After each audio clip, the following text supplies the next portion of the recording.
Hello and good day. Today we're going to be talking about derivatives and what role they played in the Occupy movement. But before we learn what role they played in the Occupy movement, we must learn what truly a derivative is. A derivative is a financial contract whose values merely depend on another financial contract, also known as an underlying asset.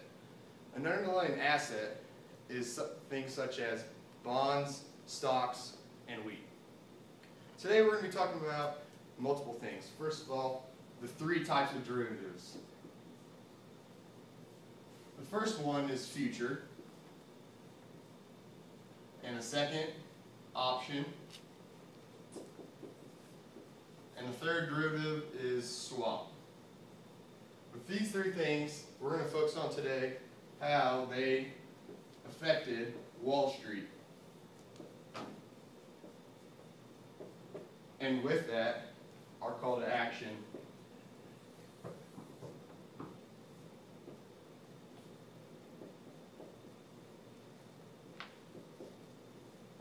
In order to make derivatives something that the industry doesn't have to worry about. Now I'm going to go ahead and pass it off to Matt Miller, who's going to focus on future derivatives.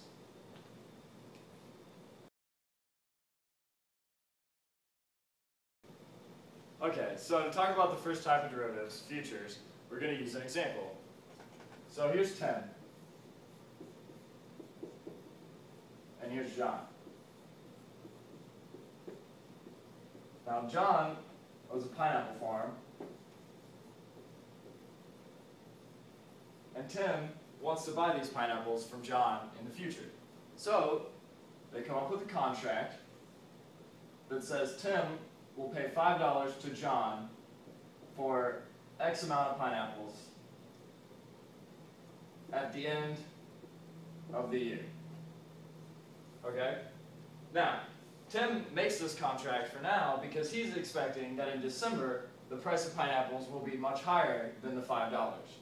Now John, on the other hand, is saying that come December he thinks the price of pineapples will be lower than $5, so nobody wants to pay $5 in December, so that's why he's making the contract now. So that's a brief example of a future. Now, where they play a part in the economy is when people start trading these contracts on a secondary market. So on the stock market and such, when you trade derivatives, most people don't really care about the pineapples or the underlying asset at all. Most people only care about the price and when it's going to run out. So people will buy this for $5, and then they're looking to make a profit, so they want it to go up, and then they're going to sell it to someone else who will do the same thing. But this is just a short explanation of the futures. Now Ben will talk about the second type of derivatives, options.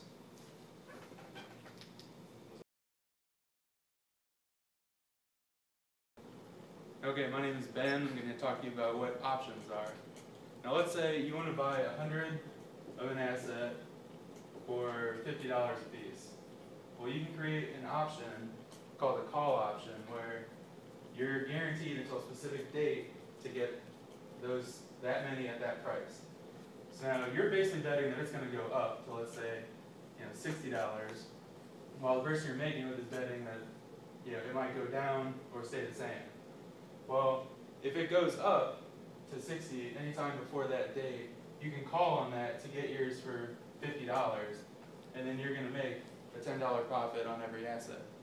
Well, if it goes down, let's say 25, then you would lose money. Therefore, you wouldn't want to call on that. So yeah, you would be out a premium that you paid to create the option, but you wouldn't lose all the money for every asset that you bought at a more expensive price. And while you can do the same thing as a seller, it's called a put option, where you make a deal with somebody to sell them 100 assets for $50. Basically, you're expecting that it might go down. Well, what happens is if it does go up, then you're not going to want to sell it because you're selling it for a lower price, which in case that would change, you would end up losing that money. Whereas if it goes down, then you can call on that option, and they're going to have to pay you $50 for every for every asset, which then you would make that much more money. And then on top of that, what happens is when you have these options, people will often buy and sell those on the stock market, basically betting that one of these two things is going to happen. You know, if they want to, whether it's a call or a put option, they can buy and sell those. And so then I'm going to pass it on to Greg, who's going to talk to you about swaps.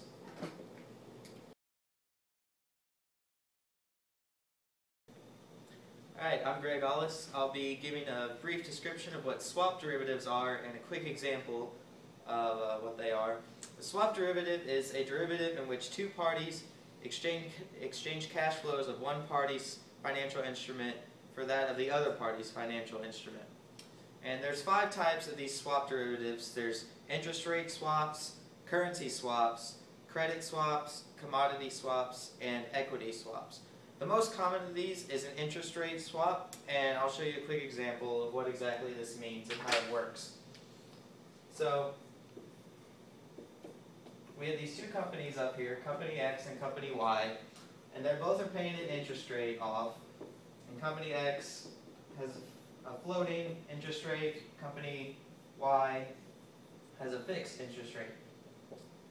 Now these two companies are both paying these interest rates, but they would actually like to be paying the opposite. X would like to be doing a fixed interest rate, and Y would like to be doing a floating interest rate.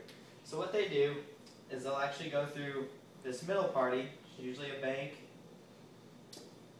and they'll use this to actually just swap each other's interest rates. So Company Y will now be paying this floating interest rate through the bank and through Company X, and Company X will have this fixed interest rate.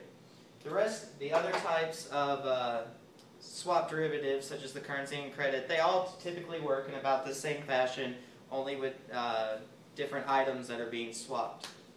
So, this is a description of that, and now I'll pass it off to David Williams for how this connects to Wall Street.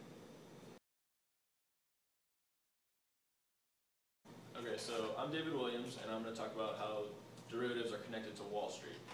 So, like we were saying earlier, derivatives they're pretty much a bet. And they're not really bad. I mean, a bet's not bad in nature, but if you take that bet and it's a risky bet, and you don't know that it's risky, you're kind of setting yourself up for trouble. So what the problem was at Wall Street was that we had these credit raters and these financial advisors that were telling people, oh yeah, you know, like these bets that you're going to take, these are going to be safe bets. In reality, though, they didn't really know how safe the bet's going to be, and they were actually rating them a lot worse than they were rating them a lot better than what they should have been. These bets were kind of risky because there's a lot that goes into the derivative, more than it's not just one asset or one stock. There's a bunch of things all coming together, and a lot of these can take on a lot of risk. I mean, with high risk, there's going to be high gains, but there's also, you know, a lot of chance that it's going to fail.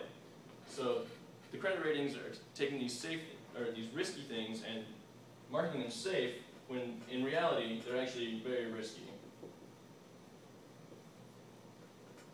That's pretty much how it connected to Wall Street, where a lot of people were losing money because they thought that these things were great, but in reality they were very risky and it ended up losing a lot of money for them.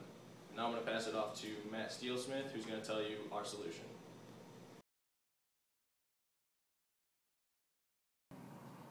Alright, hey, my name is Matt Steelsmith, and I'm going to go over our call to action. Our call to action is actually split into 2 different steps. First step is to go to this website. It's going to be www.senate.gov/general/contact_senators_cfm.cfm. This website right here is a good way to find out the contact information for your senator. Now, the second part is we're gonna, on the description on our YouTube video, we're gonna have a standard template for basically what we want you to email to your senator. So copy and paste that into the email format, find your senator's email address, and basically that is gonna get you started. Now on our email, on the template, you can copy it, you can add more, you can take away. But this is just giving you a standard template of our solution to the derivative problem. and how we're going to basically get our voice heard. So go to the website, find your contact's information, copy and paste on the description under the YouTube video, and that's going to send you on the way and let your voice be heard.